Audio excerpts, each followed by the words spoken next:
Hey, what's up? Welcome back. It's another video or module talking about the basic makeup of the muscle fiber.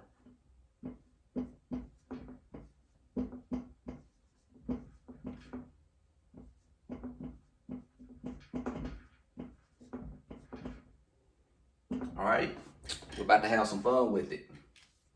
Grab something to drink, keep an eye on your auntie, and we're about to get into it. Now, I'm going to draw everything out so that way I won't lose you. Now, originally I had the whole cell drawn out, but I thought that was going to be a little distracting and hard to see, so I'm going to draw everything out part by part of the muscle fiber.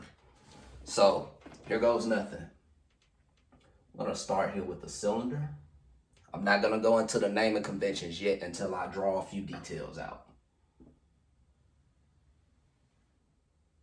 Because one thing I learned as an instructor is to never overwhelm the student with high visual stimuli, because it's distracting and it could take away from the concurrent information that's being relayed. But anyway, I'm not talking about that. Or at least that's not the main topic of this video. I'm gonna draw one more part here.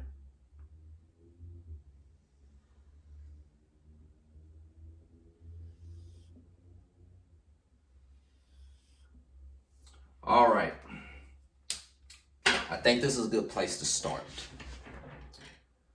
All right, now, as I've stated in previous videos and in other lessons, the muscle cell or the muscle fiber is akin to any other animal cell in the sense that it has a membrane, a nucleus, and mitochondria. Those are the main parts. Now, there are more intricacies to that, so hang tight. Now, this blue area right here, this is the outer protective sheath called the sarcolemma.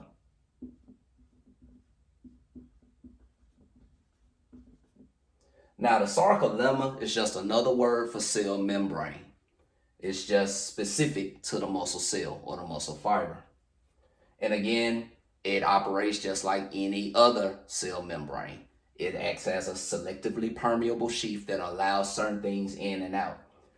And regarding the muscle cell in particular, the sarcolemma is very selectively permeable for calcium to come in and out of the cell, because calcium is a very important electrolyte that aids with the contraction and relaxation of the muscle.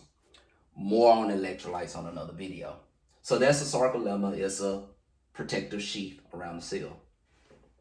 Now, this area right here, I guess it's safe to draw a little more detail. This is called the myofibril. I'm just gonna draw some lines because all of this stuff runs in parallels and they run in series.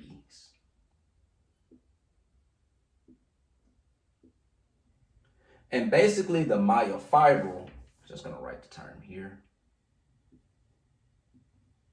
it's like the frame of the muscle fiber. It pretty much makes a muscle fiber what it is, because everything runs parallel. In other words, they're like the striations that make the muscles. Well, at least that's what gives it the muscle look.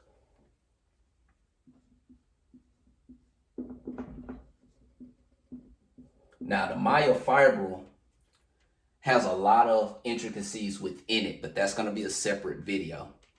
And it plays an important role to the process of muscle contraction.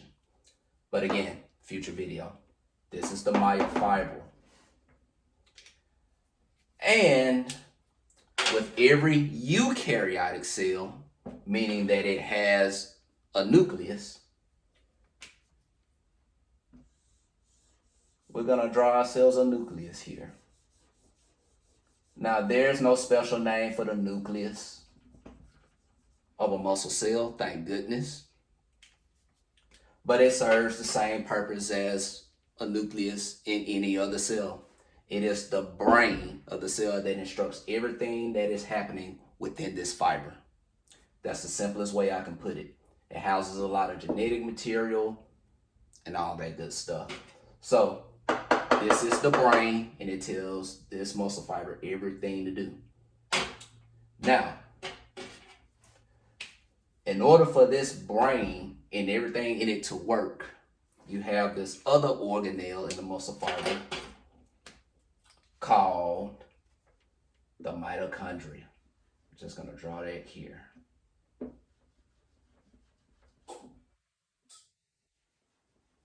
Y'all hanging tight?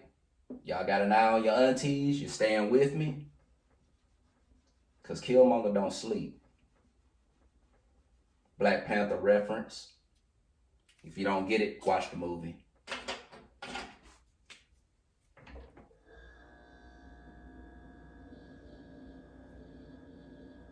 Probably should have drawn it the same color, but oh well, we're in too deep.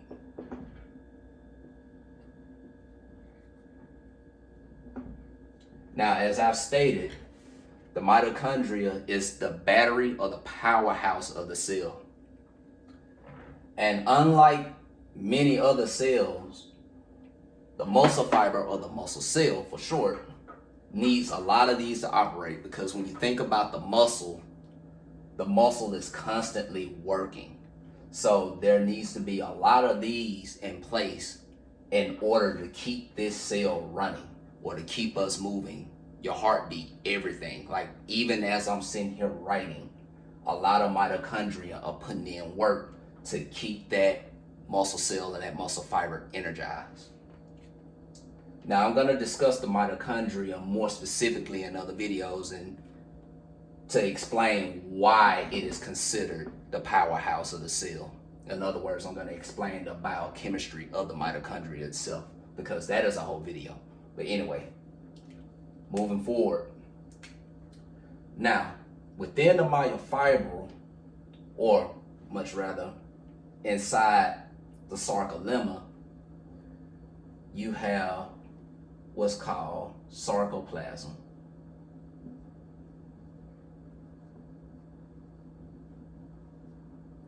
And sarcoplasm is just the muscle fibers version of cytoplasm. It houses all the organelles within the cell. And it also acts as a fluid transport system for calcium, ions, and other vitamins and minerals to make sure that the muscle fiber is well satiated while it works. And to help with that, these two cell parts that I'm going to discuss in the next few seconds, I'm going to have to extend these myofibrils out to make sense of it, because I'm running out of room.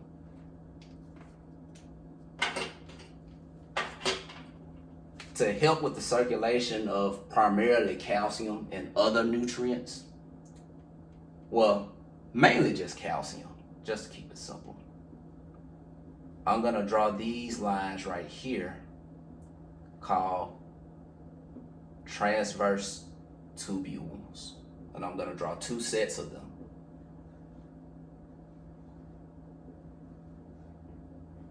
And in between,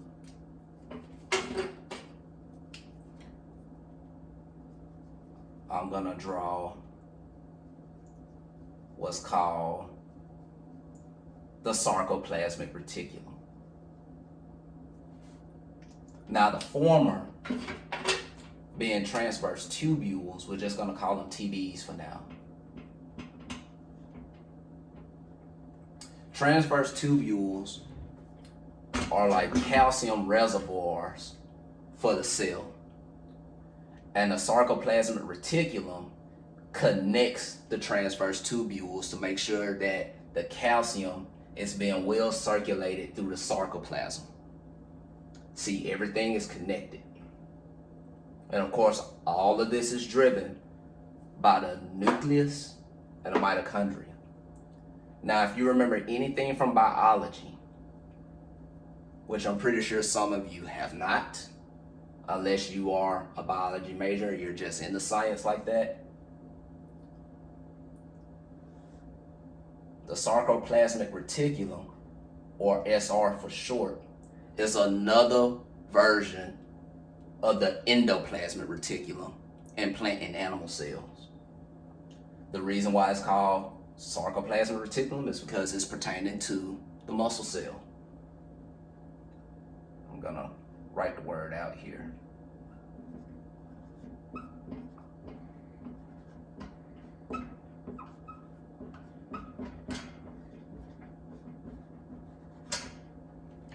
All right, hope you're staying with me so far. Now, it's kind of hard to picture this here, but I'm just gonna draw a dot right here called a lysosome.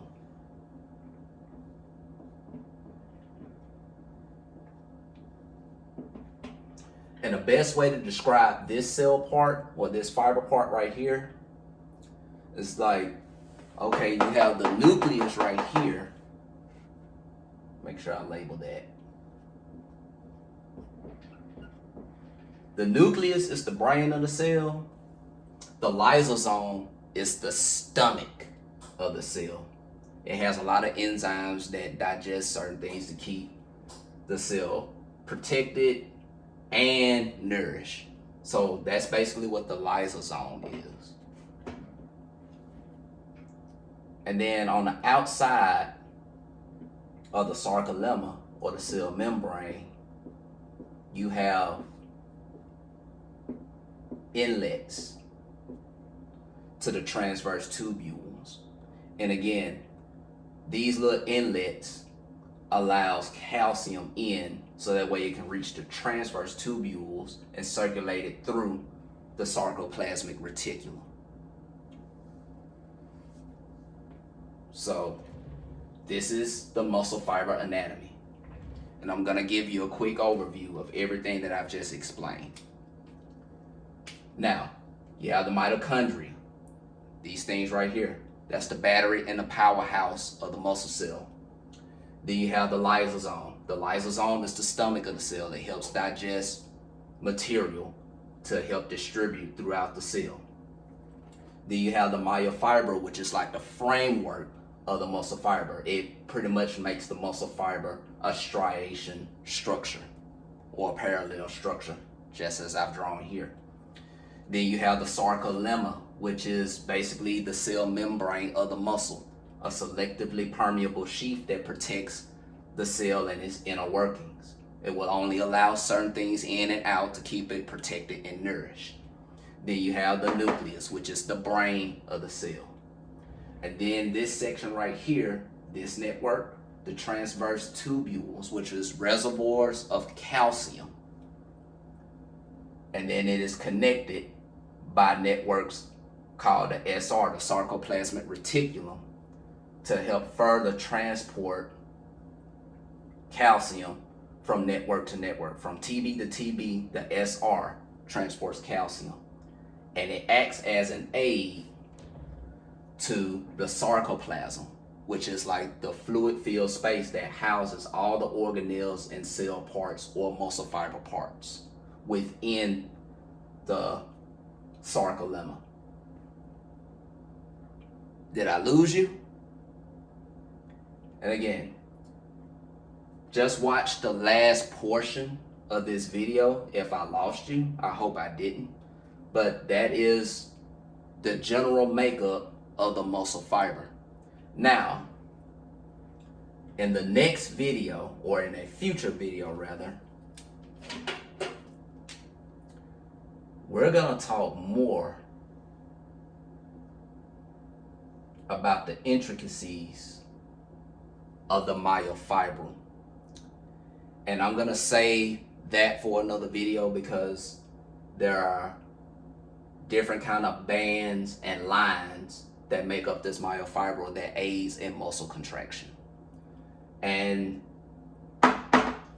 thanks for hanging with me. We're gonna stop it right here. Hope you learned something. Deuce.